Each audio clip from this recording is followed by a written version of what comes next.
क्योंकि अब इस मोड़ पर हम इस सदन में अपने राष्ट्रगीत पर भी बहस करेंगे।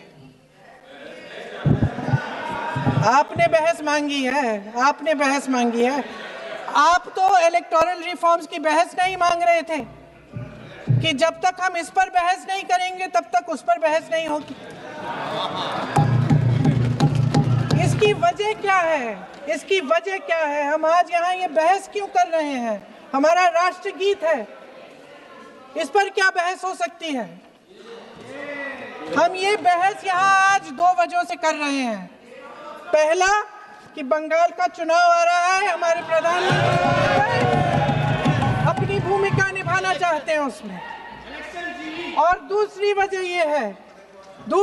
ये है, ये मकसद है, पुरानी मकसद इनकी अध्यक्ष महोदय, कि जिन्होंने स्वतंत्रता की लड़ाई लड़ी, जिन्होंने देश के लिए बड़ी बड़ी कुर्बानियां दी, उन पर सरकार नए आरोप लादने का मौका चाहती है। देश का ध्यान फिर से जनता के ज्वलंत मुद्दों से भटकाना चाहती है। यही एक मकसद है आपका मकसद है कि हम फिर से उसी अतीत में मंडराते रहें, उसी की तरफ हम देखते रहें जो हो चुका है, जो बीत चुका है, क्योंकि ये सरकार वर्तमान और भविष्य की ओर देखना ही नहीं चाहती। वे इस काबिल ही नहीं रही। सच्चाई ये है अध्यक्ष महोदय कि आज मोदी जी वह प्रधानमंत्री नहीं रहे जो एक समय में थे। सच ये है कि ये दिखने लगा है, उनका आत्मविश्वास घटने लगा है, उनकी नीतियां देश को कमजोर कर रही हैं। और मेरे सत्ता पक्ष के साथी चुप इसलिए हैं क्योंकि अंदर अंदर से वे भी इस बात से सहमत हैं। आज देश के लोग खुश नहीं हैं अध्यक्ष महोदय, परेशान हैं, तमाम समस्याओं से घिरे हुए हैं और उन समस्याओं का हल आप निकाल नहीं रहे हैं। हाँ ठीक है, उसका भी बोल लेंगे, समय आएगा तो उसका भी बोल लेंगे, बल्कि कल समय आ रहा है, चुनाव पे चर्चा होगी, उस पे भी बोलेंगे। अध्यक्ष महोदय, इनके भी अपने लोग दबी जबान में कहने लगे हैं कि सारी सत्ता को केंद्रित करने से देश का नुकसान हो रहा है।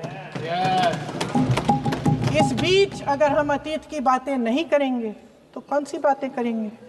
ये किसी और बात के काबिल ही नहीं है, सिर्फ ध्यान भटकाना है जनता का। इसलिए आज हम वंदे मातरम पर चर्चा कर रहे हैं।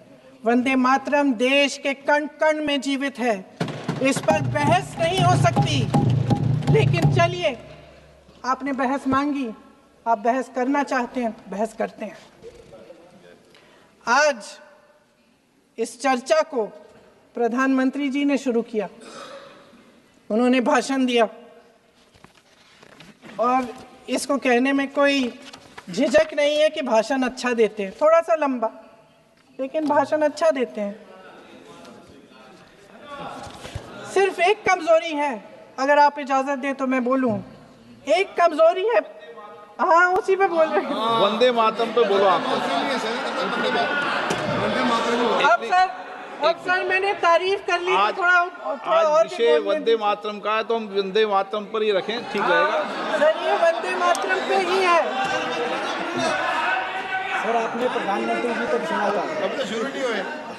सर भाषण बहुत अच्छा देते हैं, लेकिन तथ्यों के मामले में कमजोर पड़ जाते हैं, बहुत कमजोर। इसमें भी एक कला होती है कि तथ्यों को किस तरह से जनता के सामने रखा जाए। मैं तो नहीं हूं, जनता की प्रतिनिधि हूं, कलाकार तो नहीं हूं। इसीलिए मैं भी सदन के सामने कुछ तथ्य रखना चाहती हूं, लेकिन सिर्फ तथ्य के रूप में रखना चाहती हूं।